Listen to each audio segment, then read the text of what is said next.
मित्रों, मैं आप सबका अभिनंदन करता हूं।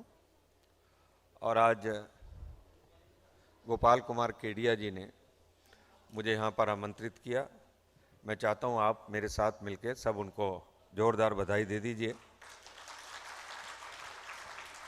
मेरे आने का मकसद था,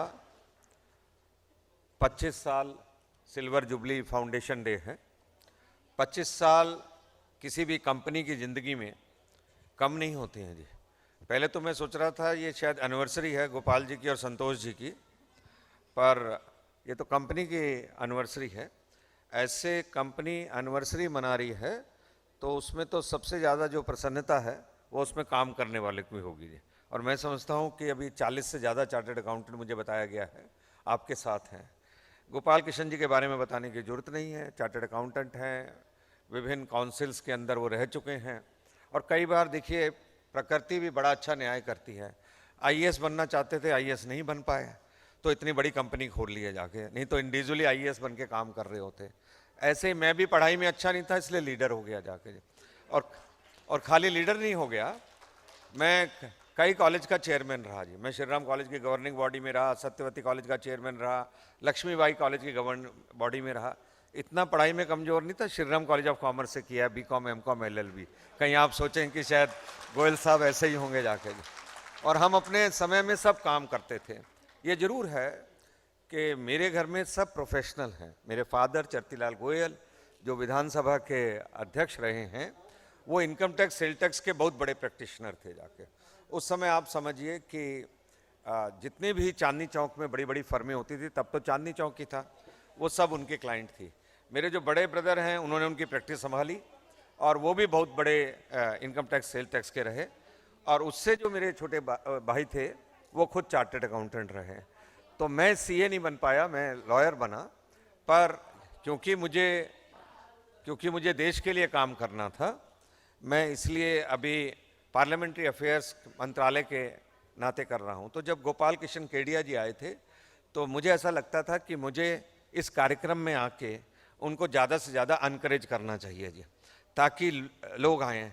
हालांकि आप जानते हैं सीए का प्रोफेशन बड़ा खतरनाक हो गया है।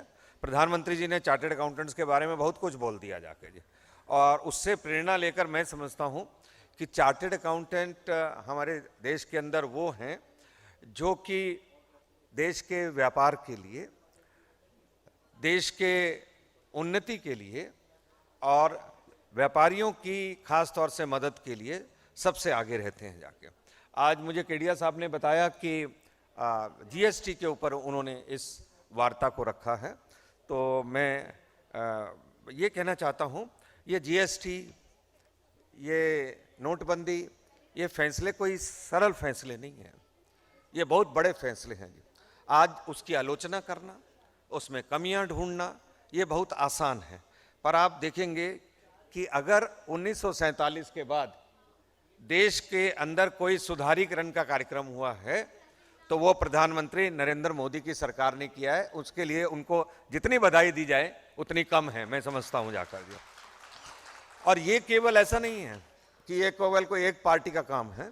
सभी व्यापारी वर्ग एक स्वर में इस बात की मांग कर रहे थे कि हमारे देश के अंदर जीएसटी जल्द से जल्द लागू होना चाहिए, जिसको हमारे प्रधानमंत्री गुड एंड सिंपल टैक्स कहते हैं जाके।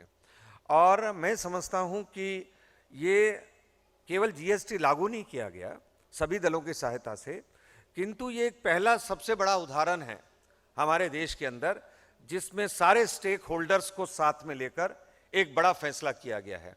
चाहे वो पॉलिटिकल पार्टियां थी, चाहे वो बिजनेसमैन थे, चाहे वो चार्टर्ड अकाउंटेंट्स थे, या जो भी लोग थे, उन सब के किया गया। और सरकार देखिए कितनी संवेदनशील है जी। कई बार विपक्षी ये भी आरोप लगाते हैं, चाहे वो नोटबंदी के बारे में हो या जीएसटी के बारे में, देखिए सरकार कैसी है, कितनी बार इन्होंने अपने फैसलों को बदला। दरअसल में तो सरकार संवेदनशील है जी। उसका एक पैर जनता के बीच में रहता है, दूसरा पैर सरकार के काम में रहता है। जनता से जो जो फीडबैक आता गया, सरकार ने उसी तरह से दोनों प्रणालियों में सुधार की, चाहे वो नोटबंदी थी, चाहे वो जीएसटी थी। अब ये नोटबंदी का फैसला कोई सरल नहीं था जी।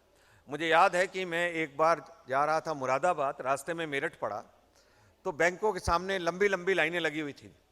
तो मेरे दोस्त ने कहा, गोयल साहब बहुत आलोचना हो रही है प्रधानमंत्री जी की। मैंने कहा आलोचना क्यों होगी, प्रधानमंत्री देश के हित के लिए काम करते हैं, इतने हार्ड डिसीजंस ले रहे हैं, कोई ले नहीं सकता है।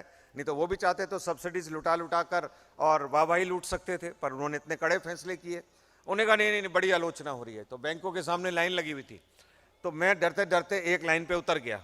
मैंने उनसे पूछा लाइन वाले से क्या हाल है। कहता है हाल क्या है जी, 2 घंटे से मैं लाइन के अंदर खड़ा हूं, अभी तक नोट नहीं बदले गए। दूसरे से मैंने पूछा कि भाई तुम्हारा क्या हाल है। कहते हैं मैं तो कल भी आया था और आज भी आया हूं, तो मेरे भी नोट नहीं बदले गए जी अभी तक। तीसरे से पूछा, उसने कहा मैं आधे घंटे से लाइन पे खड़ा हूं। तो मैंने कहा इसका मतलब है मोदी जी ने फैसला गलत किया ना। कहने लगे जी फैसला बिल्कुल ठीक किया है, हमारे देश के हित में किया है। इसलिए आपने देखा होगा जितने लोग लाइनों में खड़े थे, किसी ने एक ने प्राइम मिनिस्टर की आलोचना नहीं की जाती। इसलिए कि सबको एक विश्वास है कि एक प्रधानमंत्री 24/7 काम कर रहा है। ऐसा ही जीएसटी का था जाके जी।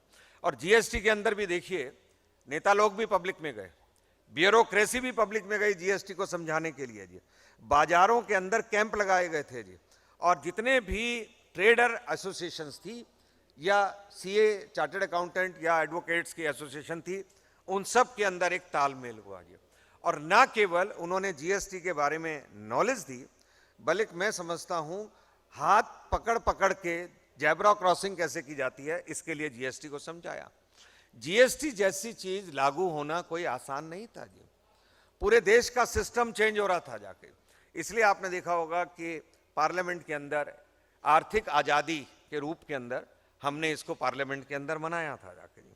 और मैं समझता हूं कि आज केवल इतना नहीं, टीवीज के ऊपर लगातार इसके ऊपर डिस्कशन हुई, और अभी आपको जानकर खुशी होगी कि 1,25,00,000 लोगों ने जीएसटी के लिए पंजीकरण कराया है जी।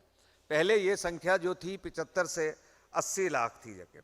सरकार की आय में भी 12 से 13% वृद्धि हुई है, और सरकार लगभग अपना 1 करोड़ का टारगेट, मासिक इनकम का टारगेट पूरा करने जा रही है। अब इतने बड़ा इंफ्रास्ट्रक्चर हो, सरकार को इतने सारे डेवलपमेंट के काम करने हो, उसके लिए सरकार को पैसा चाहिए ही।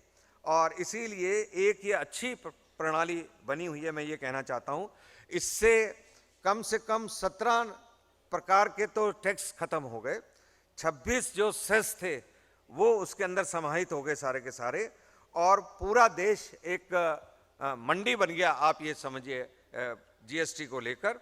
और इसके बहुत सारे लाभ हैं। मैं आपको लाभ क्या गिनाऊं, सबसे बड़ा लाभ जो मुझे दिखाई देता है, आज की जो नई जनरेशन है वो 2 नंबर का काम नहीं करना चाहती जाके, वो रोज कैश गिनकर और फिर उसको जमा कराए ये नहीं करना चाहती।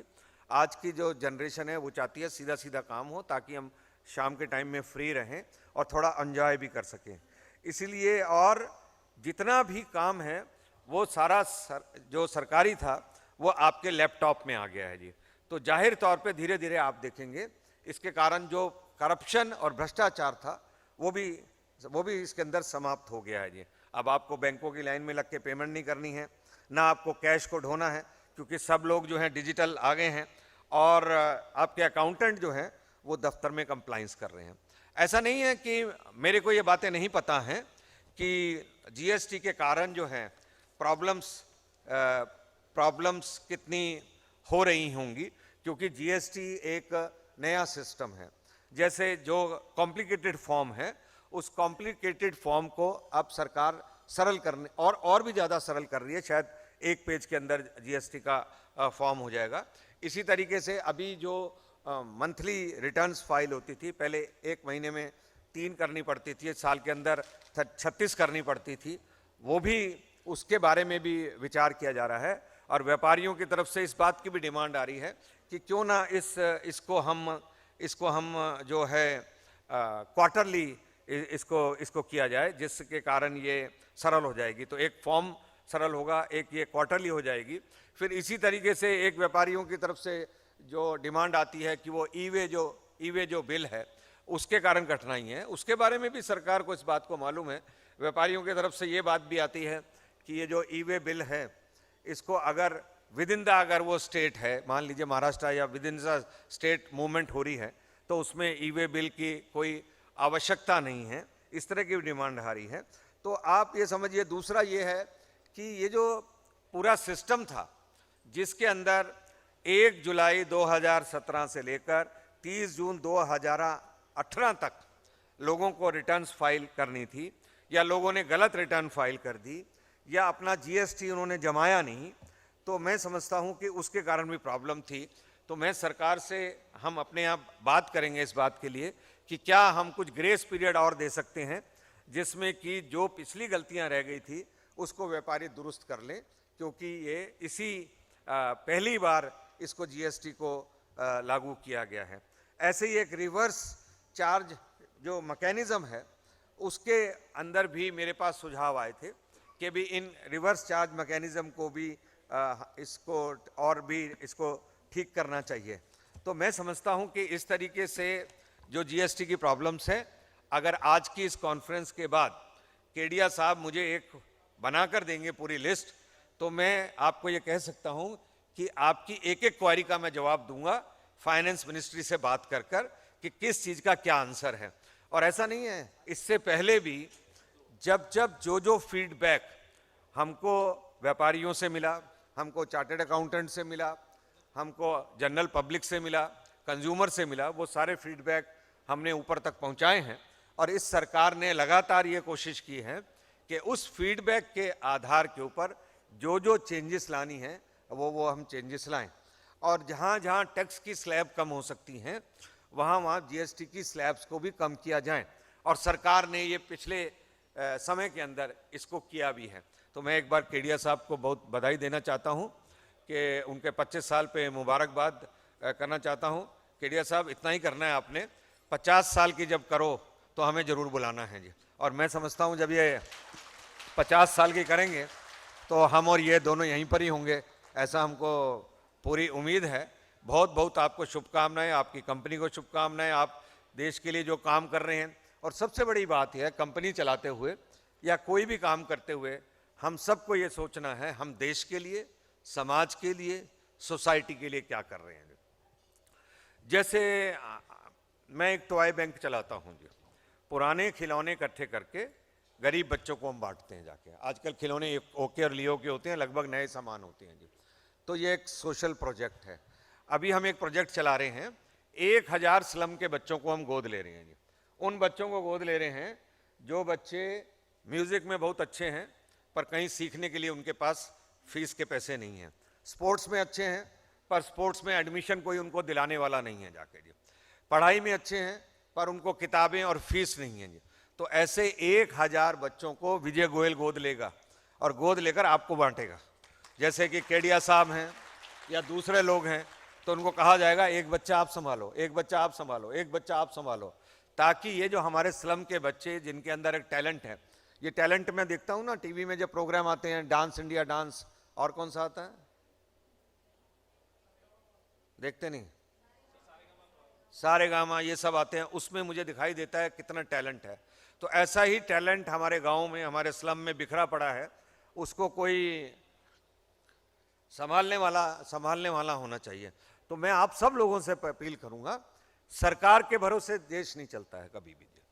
अगर हम सोचें कि हमारा काम है सिर्फ कमाना, और हमारा काम है कि हमको ज़्यादा से ज़्यादा सुविधाएं मिल जाएं, और हमारा काम है हम सिर्फ सरकार की आलोचना करें, हमारा काम है हम ये कहें कि प्रधानमंत्री ने ये वायदा किया था ये पूरा नहीं किया, मैं नहीं समझता हूँ 24/7 पूरे वर्ल्ड के अंदर कोई ऐसा आदमी होगा जो प्रधानमंत्री मोदी जितना काम कर रहा होगा।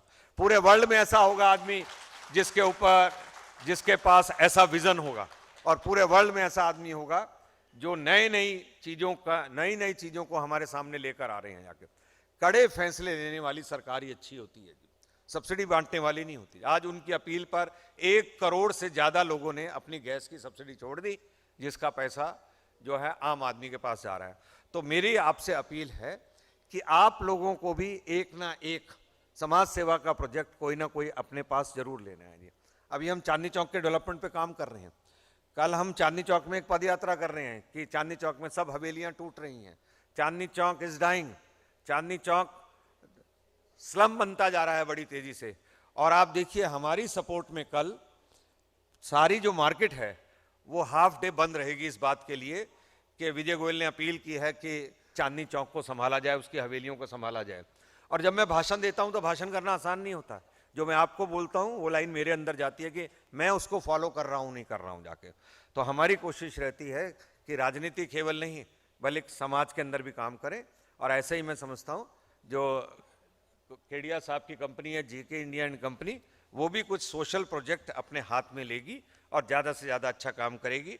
एक बार पुनः शुभकामनाओं के साथ आपको बहुत बहुत बधाई है।